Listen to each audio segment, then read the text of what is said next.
क्या आपने कभी सोचा है कि अगर आपके पास लोगों के व्यवहार को समझने के लिए कोई गुप्त कोड, कोई डिकोडर रिंग होती, तो यह कितना कमाल का होता। जरा सोचिए, आप किसी से बात कर रहे हैं और उनके शब्दों के पीछे की असली फीलिंग्स को झट से पहचान पा रहे हैं। आप जान सकते हैं कि कोई सच में क्या सोच रहा है या क्या महसूस कर रहा है, भले ही वो कुछ और कह रहे हों।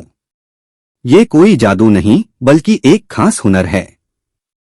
आज हम एक ऐसी बेहतरीन किताब पर बात करने वाले हैं जो आपको यही हुनर सिखाने का वादा करती है। जेरार्ड आई नीरेनबर्ग और हेनरी एच कैलेरो की how to read a person like a book. ये दिमाग पढ़ने जैसा तो नहीं, पर उसके काफी करीब है। ये किताब हमें उस खामोश भाषा को समझने का रास्ता दिखाती है जिसका हम सब इस्तेमाल करते हैं, यानी बॉडी लैंग्वेज। इस वीडियो के आखिर तक आपको लोगों से बातचीत करने का एक बिल्कुल नया नजरिया मिल जाएगा। इससे आपके रिश्ते मजबूत होंगे, आप मोलभाव करने में और भी माहिर बनेंगे और लोगों को बेहतर तरीके से समझ पाएंगे। तो चलिए इस सफर की शुरुआत करते हैं। अब शायद आप सोच रहे होंगे कि ये किताब जो 1971 में छपी थी, आज भी इतनी जरूरी क्यों है। इसका जवाब बहुत सीधा है। इंसान के बातचीत करने के बुनियादी नियम कभी नहीं बदलते। हम सदियों से जैसे बात करते आ रहे हैं, वैसे ही करते हैं।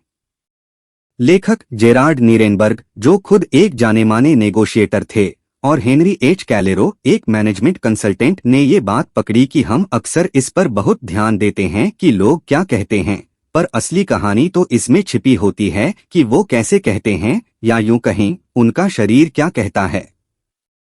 इसे एक बर्फ के पहाड़, आइसबर्ग की तरह समझो। जो शब्द हम बोलते हैं वो तो बस पहाड़ की छोटी सी चोटी है जो पानी के ऊपर दिखती है, पर पहाड़ का असली और बड़ा हिस्सा तो पानी के नीचे छिपा होता है। यही है हमारी बॉडी लैंग्वेज। इसमें हमारे हाव भाव, उठने बैठने का तरीका, चेहरे के भाव और यहाँ तक कि हम जगह का इस्तेमाल कैसे करते हैं, ये सब शामिल है। ये खामोश भाषा हमारे मैसेज का बहुत बड़ा हिस्सा होती है और अक्सर हमारे बोले गए शब्दों से ज्यादा सच बोलती है। किताब कहती है कि अगर आप इन इशारों को देखना सीख जाते हैं तो आप दूसरों को समझने और अपनी बात कहने के लिए एक अनमोल टूल पा लेते हैं। अब इस किताब की सबसे जरूरी बात यही है, और ये बहुत बहुत अहम है, कभी भी अकेले इशारों को मत पढ़ो। Don't read isolated gestures. अगर आप इस वीडियो से बस एक ही बात याद रखें तो वो यही होनी चाहिए। ये सबसे बड़ी गलती है जो नए लोग करते हैं। आप किसी को सिर्फ नाक खुजलाते देखकर तुरंत ये नहीं कह सकते कि वो झूठ बोल रहा है। हो सकता है उसे खुजली हो रही हो या सर्दी हो। लेखक जेस्चर क्लस्टर्स यानी इशारों के झुंड पर जोर देते हैं। बॉडी लैंग्वेज एक लगातार बहती हुई नदी की तरह है, और असली मतलब तब समझ आता है जब आप कई हाव भावों को एक साथ होते हुए देखते हैं। इसे ऐसे समझो, एक अकेला म्यूजिक नोट कोई गाना नहीं होता, पर कई नोट मिलकर एक धुन, कोड बनाते हैं। वैसे ही हाव भावों का एक झुंड एक धुन बनाता है जो किसी खास सोच या इमोशन को दिखाता है। वे बेसलाइन बनाने की बात भी करते हैं। इसका मतलब है कि ये देखो कि कोई व्यक्ति आमतौर पर कैसा व्यवहार करता है जब वो शांत और आरामदायक होता है। वो सामान्य रूप से कैसे बैठता है, अपने हाथों का इस्तेमाल कैसे करता है।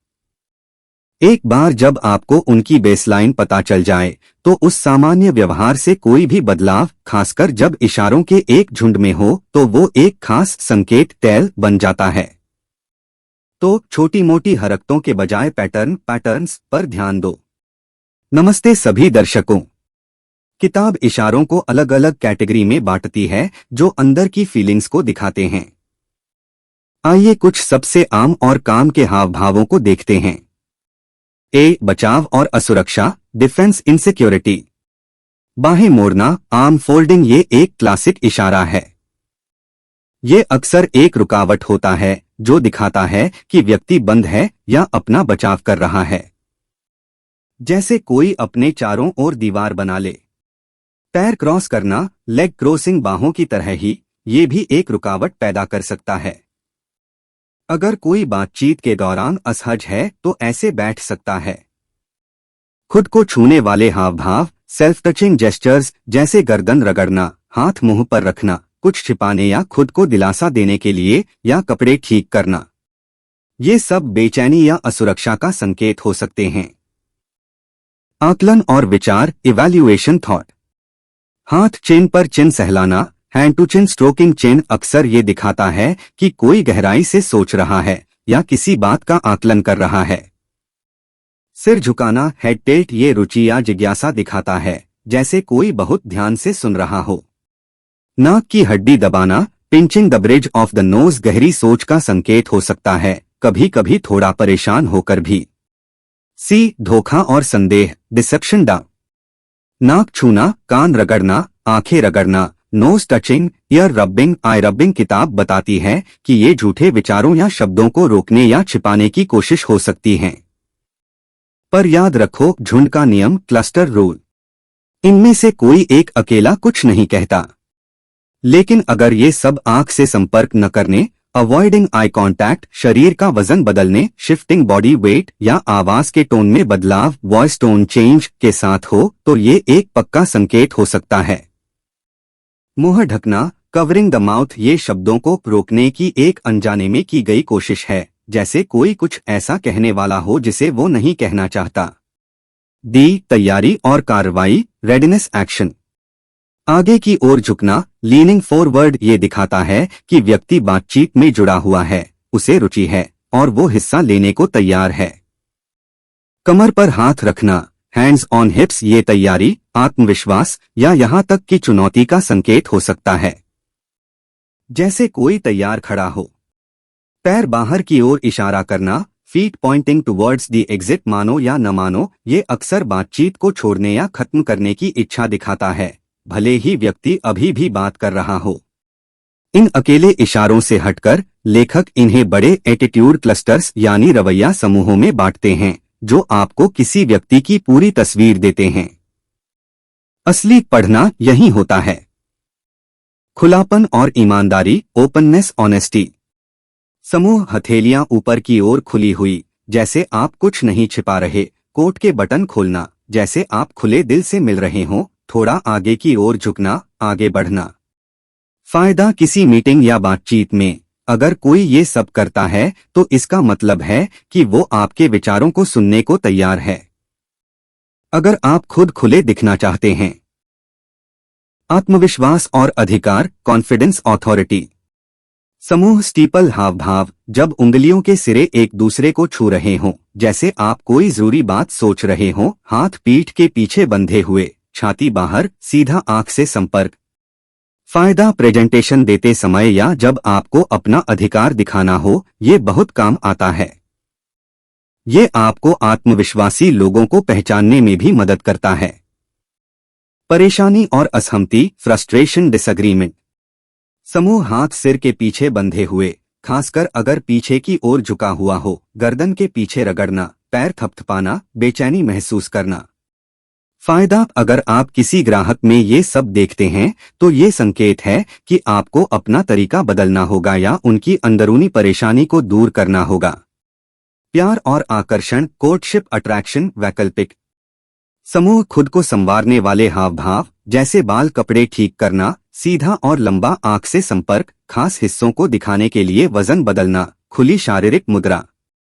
फायदा, रोमांटिक या सोशल सिचुएशन में लोगों के इशारों को समझने में मदद करता है। इन समूहों को सीखने का फायदा सिर्फ दूसरों को पढ़ने में नहीं है, बल्कि खुद को जानने, सेल्फ अवेयरनेस में भी है। क्या आपकी अपनी बॉडी लैंग्वेज आपके मैसेज को खराब कर रही है? क्या आप अनजाने में बचाव का संकेत दे रहे हैं जबकि आप खुले रहना चाहते हैं? किताब कुछ और भी दिलचस्प कॉन्सेप्ट्स में गहराई से जाती है। जगह और दूरी, टेरिटोरी, स्पेस, प्रॉक्सिमिक्स, हम अपनी पर्सनल स्पेस का इस्तेमाल और बचाव कैसे करते हैं।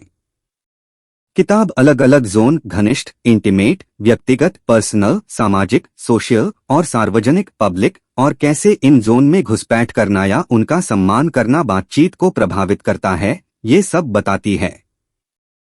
सोचिए आपको कितना असहज लगता है जब कोई बातचीत के दौरान बहुत ज्यादा करीब खड़ा हो जाता है। मिररिंग पेसिंग ये तालमेल बनाने का एक जबरदस्त तरीका है। किसी के शरीर के हाव भाव, उनके बैठने का तरीका, उनके इशारे या यहाँ तक कि सांस लेने की लय की हल्की सी नकल करने से दिमाग में विश्वास और जुड़ाव पैदा होता है।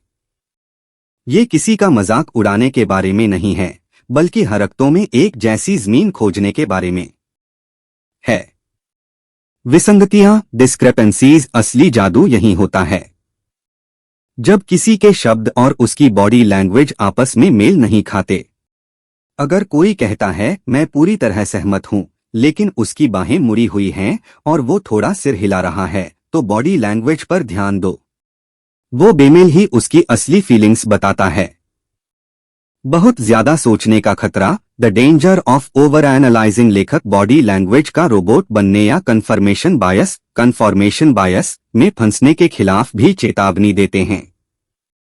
ये बस एक समझने का टूल है, कोई जादुई शीशा नहीं जो सब सच बता दे।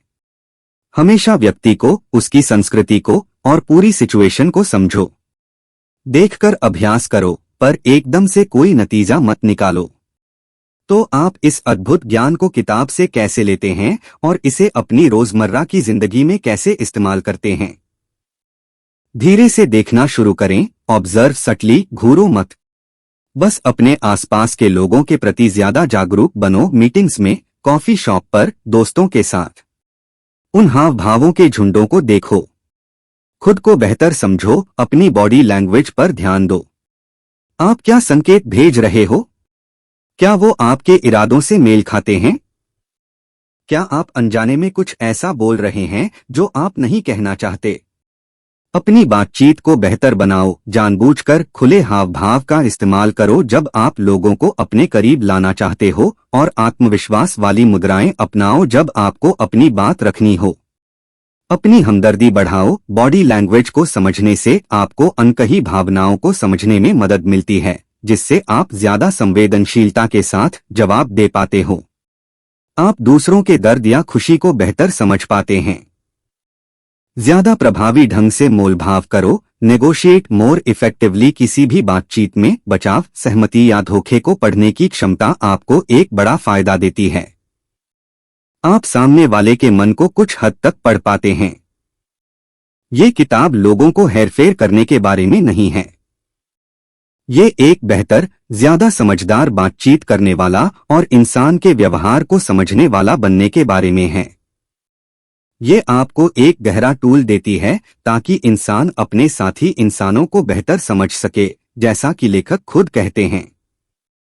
How to read a person like a book एक सदाबहार मास्टरपीस, टाइमलेस मास्टरपीस है, जो आपको इंसान के मेलजोल की पेचीदा दुनिया में नेविगेट करने के लिए जरूरी हुनर सिखाती है। हाव भावों के झुंड पर ध्यान देकर, संदर्भ को समझकर और लगातार देखकर आप बातचीत की एक गहरी परत को खोलते हैं।